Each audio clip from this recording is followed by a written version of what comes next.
नमस्कार छात्रों। आज मैं आपको हिंदी काव्य के प्रथम पाठ साखी पाठ को पढ़ाएंगे, जिसके कवि हैं संत कबीरदास जी। संत कबीरदास जी, जैसा कि आप बेटा 9th में पढ़े हैं, यह भक्ति काल के कवि हैं और भक्ति काल के दो भाग हुए थे, सगुण और निर्गुण। सगुण के दो भाग और निर्गुण के दो भाग। तो निर्गुण के जो दो भाग थे, ज्ञानाश्रय दूसरा प्रेमाश्रय, उसमें ज्ञानाश्रय शाखा के सर्वश्रेष्ठ कवि माने जाते हैं संत कबीरदास जी, जिनके गुरु थे रामानंद, जिनका जन्म वाराणसी में 1398 ईस्वी में हुआ था और इनकी मृत्यु 1518 ईस्वी में हुई थी। इनका बेटा एक ही ग्रंथ प्राप्त होता है, जिसे हम बीजक कहते हैं, और बीजक के 3 भाग प्राप्त होते हैं। पहला भाग है साखी, दूसरा शबद और तीसरा रामायणी। तो यहाँ पर साखी आपको पढ़ने को मिलेगा। तो साखी पहले जानेंगे बेटा कि साखी शब्द का अर्थ क्या है। तो साखी का मतलब होता है साक्षी, यानी जिसके द्वारा हम किसी भी विषय का प्रत्यक्ष दर्शन करते हैं। और यहाँ पर भी संत कबीरदास ने परमात्मा के उस प्रत्यक्ष स्वरूप का दर्शन किया, उसी का विश्लेषण यहाँ पर उन्होंने किया है कि अपने जीवन में उन्होंने गुरु के माध्यम से परमात्मा तत्व को किस तरह से जाना और परमात्मा का ज्ञान प्राप्त हो जाने के बाद इस शरीर का जो आवागमन का चक्र है वह समाप्त हो जाता है। इन सभी विषयों को प्रतिपादित किया। तो बेटा हम प्रथम दोहे को देखेंगे।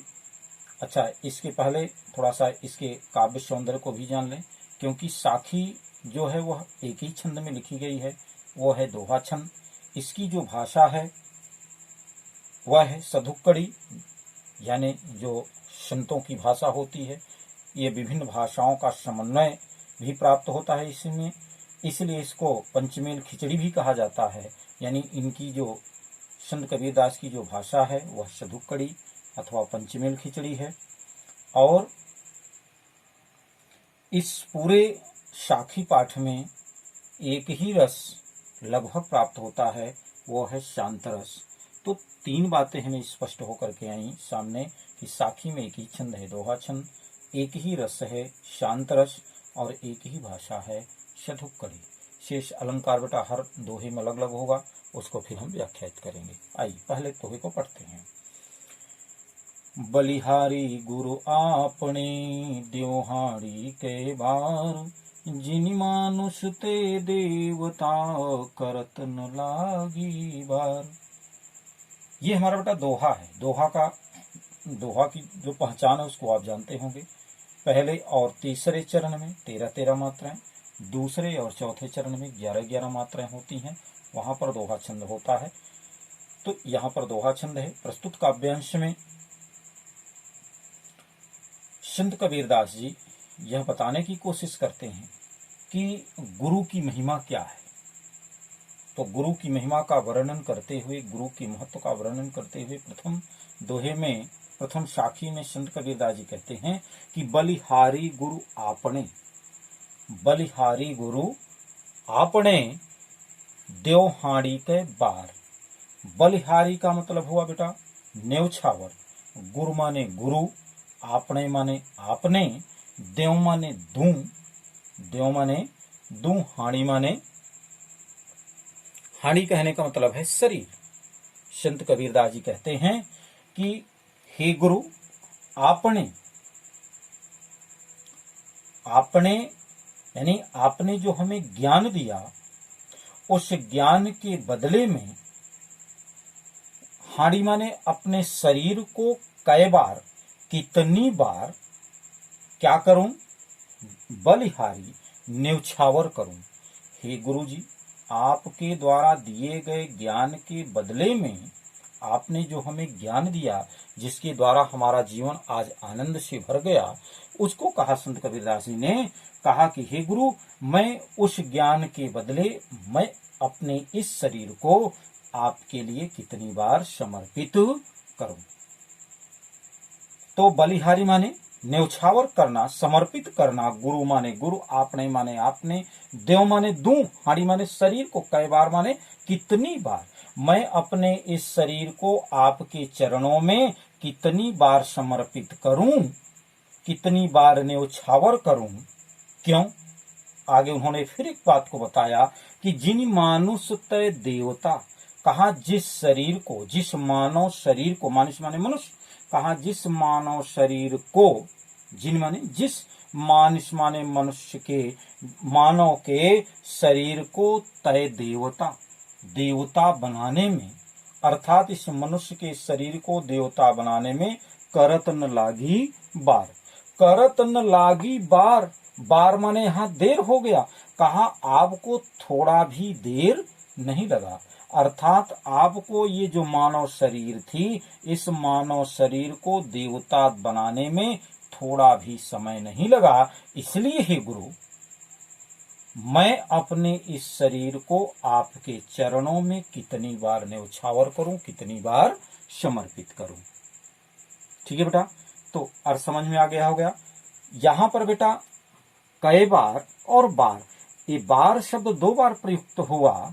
और जैसा हम आप जानते हैं कि यमक अलंकार की परिभाषा में जहां पर एक शब्द एक से अधिक बार आए और प्रत्येक बार उसका अर्थ अलग अलग हो, वहां पर यमक अलंकार होता है। इसलिए यहाँ पर पहले बार का अर्थ हो गया कितनी बार, और लागी यहाँ बार का मतलब हो गया समय से, देरी से। तो कहा कि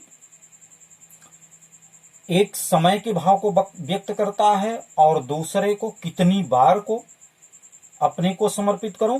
तो इस भाव के कारण दोनों अर्थ अलग अलग होने के कारण, एक ही शब्द के अलग अलग अर्थ होने के कारण यहाँ पर यमक अलंकार की प्राप्ति होती है। और जो भाषा इनकी सदुक्कड़ी, छंद है दोहा और रस जो है वह शांत है बेटा। इसको हमने पहले बता दिया था। तो ये हो गया हमारा काव्य सौंदर्य। दूसरे दोहे को देखते हैं बेटा। संत कबीरदास जी फिर दूसरे दोहे में भी अपने गुरु की महिमा का वर्णन करते हुए लिखते हैं कि सतगुरु की महिमा अनंत अनंत किया उपघार, लोचन अनंत उघाड़ियां अनंत दिखावण हार। प्रस्तुत काव्यांश में संत कबीरदास जी कहते हैं कि सतगुरु की महिमा अनंत, जो हमारे सच्चे गुरु हैं उनकी महिमा कैसी है? अनंत है, अपार है, जिसकी कोई सीमा नहीं है। क्यों? अनंत किया उपकार, उपकार माने उपकार, उन्होंने अनंत अनेकों, यहाँ अनंत का भाव क्या हो जाएगा? अनेकों, और उपकार माने उपकार, उन्होंने अनेकों उपकार किया। लोचन अनंत उघाड़ियां, इतना ही नहीं कहा उन्होंने लोचन अनंत, अनंत का भाव यहाँ पर दिव्य अलौकिक, क्या दिव्य अलौकिक? लोचन दृष्टि, कहा उन्होंने अलौकिक दिव्य दृष्टि को क्या किया? उघाड़ियां खोल दिया। तो कहा दिव्य दृष्टि को भी उन्होंने उजागर किया, प्रकट किया, अर्थात हमारे जीवन में, हमारे अंतःकरण में एक दिव्य दृष्टि को उत्पन्न किया। अनंत दिखावण हार, और उन्होंने क्या किया? अनंत दिखावण हार, अनंत का भाव यहाँ क्या हो जाएगा? अनंत से, और अपने अनंत स्वरूप को दिखाया। दिखावण हार, हार का भाव यहाँ पर है स्वरूप की बात कहते हैं। संत कबीरदास जी कहते हैं कि परमात्मा ने, उस गुरु ने अपने ज्ञान के द्वारा हमें अपने अलौकिक स्वरूप को दिखाया, अपने अनंत स्वरूप को दिखाया। किसके माध्यम से?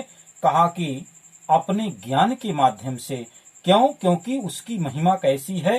अनंत है।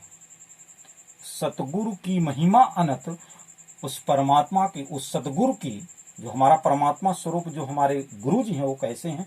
परमात्मा स्वरूप हैं। क्यों? क्योंकि उनकी जो महिमा है वह अनंत है, अनंत है। अनंत किया उपकार, और उन्होंने अनेकों उपकार किया। लोचन अनंत उघाड़ियां, और उन्होंने एक दिव्य दृष्टि हमें ऐसी प्राप्त की, और अनंत दिव्य दृष्टि प्राप्त की, जिसके द्वारा अनंत दिखावण हार, जिसके द्वारा हम उनके अनंत स्वरूप को देख पाए, उनके अनंत भाव को देख पाए। तो यहाँ पर भी बच्चों गुरु की महिमा का वर्णन संत कबीरदास जी ने किया है। तो आए बेटा अब इसमें देख लेते हैं काव्य सौंदर्य। काव्य सौंदर्य में छंद क्या है? दोहा है। रस क्या है? शांत है। भाषा क्या है?